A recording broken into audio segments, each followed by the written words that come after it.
Hi, everyone. Thanks for joining us here on CBS News 24/7. I'm Lindsey Reiser, and this massive winter storm still slamming the U.S. More than 200 million people across 35 states are under storm threats. In Louisiana, officials say at least 2 people are dead from hypothermia. Oklahoma City shelters are struggling to keep up with the need as unhoused people seek shelter from the bitter cold. Here's what the CEO of Oklahoma City's Homeless Alliance told CBS News correspondent Jason Allen.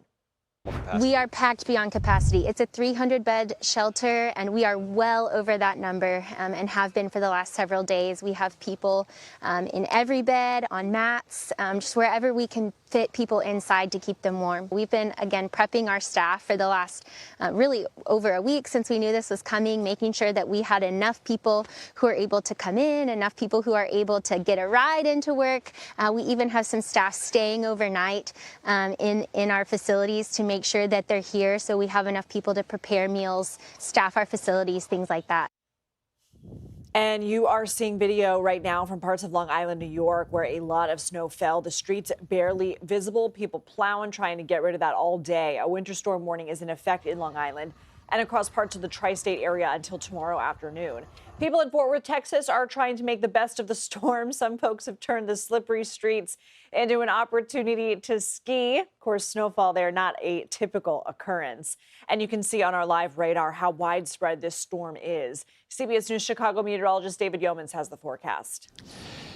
I'm CBS meteorologist David Yeomans. We are tracking a crippling and significant winter storm up and down the U.S. East Coast with severe thunderstorms and a continued tornado risk from the panhandle of Florida into southern Georgia, and ice and snow from D.C. to New York and Boston, while snow will taper off by morning in places like New York City. Look at that fire hose continuing in Boston. Northeast winds on the backside of that exiting storm will keep blowing over the warm ocean waters and pumping snow into places like Massachusetts through Monday afternoon.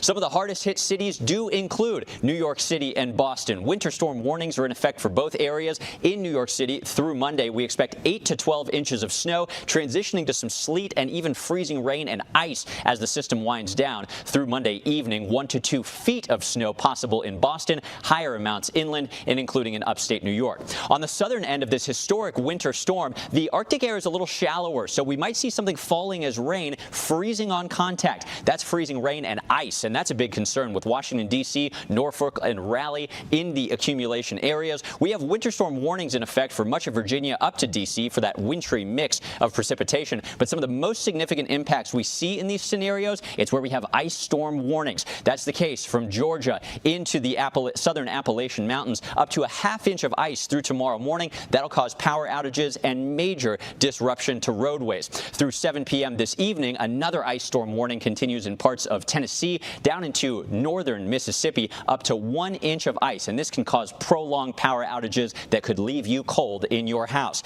We still have winter weather advisories as far south as Texas, and look at the scale of this system into the northeast. Highest snow amounts east of the Rocky Mountains have included 15 inches in Pennsylvania and over 16 inches in Davis, West Virginia. Back to you.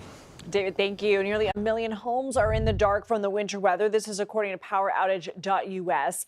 Many of the outages are in the south, from Texas up to Kentucky. CBS News national correspondent Dave Malkoff is in Charlotte, North Carolina, with a look at how things look out there. Hey, it's getting ugly here in downtown Charlotte. Listen to what we're hearing above us. Just take a second to listen to this. Maybe I'll put my hood up so you can hear it. You hear that tick, tick, tick? That's all sleet. You can see it bouncing off of my jacket right here. We've got several rounds of sleet here, and then it's mixed with freezing rain, and it kind of forms this ice layer that's on the ground. This is a treated area, but these areas over here are not treated. What happens when you have sleet and freezing rain is it sticks to the trees up there. The trees come down, the power lines come down. That's happening here in the city, but it's also happening in a place that you wouldn't want it to happen. Is really coming down right now. In a place that you wouldn't want it to happen, that's in western North Carolina, the same place where you had Hurricane Helene come through. I talked to Duke Energy, and they were telling me that the reason why they have upwards of, at last check, 27 1,000 customers without power in the area that was hit by Hurricane Helene just under a year and a half ago is because it's a high mountainous area. It's hard to get to, and the winds kind of whip around and they get stuck in that area, and that's what causes the power lines to come down.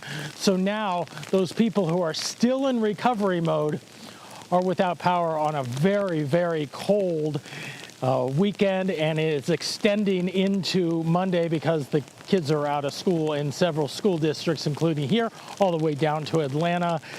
And so it's a really nasty situation. As we've been talking, just so the past few minutes, you've seen the intensity of this sleet increasing, but also we're going to have some freezing rain come through, so we may be on the verge of the worst of it coming through at least this section of North Carolina.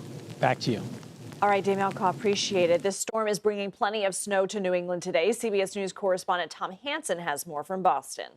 As you can see, the snow is starting to come down here. We're specifically in Hyde Park, which is a suburb of Boston, and we are at an area work center for Eversource, which provides heat, gas, and water for 4.4 million people across Massachusetts and Connecticut. Now, as we look ahead to this storm ramping up this afternoon into the evening, they have hundreds of personnel on standby to jump in if there are any issues. Specifically, they are concerned about heating with this storm because, as you can see, the consistency of this snow, it is light, it is fluffy. It is not going to be a huge concern for downing power lines, for freezing onto power lines, but they are more concerned about the sustained cold that will follow this storm in the days to come. Now, specifically what we're looking at here, we are looking at about 9 inches total of snow heading into the afternoon and the evening. We're going to get another 3 inches. That's according to the National Weather Service come tomorrow.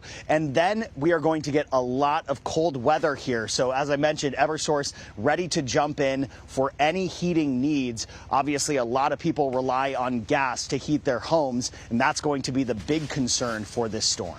Back to you. Thank you, Tom. The weather is causing disruptions on the basketball court. The NBA has postponed 2 games scheduled for today. The Nuggets were set to play the Grizzlies in Memphis, and the Mavericks were scheduled to face off against the Bucks in Milwaukee. The NBA says the Mavericks are currently unable to leave Dallas to make it to the game.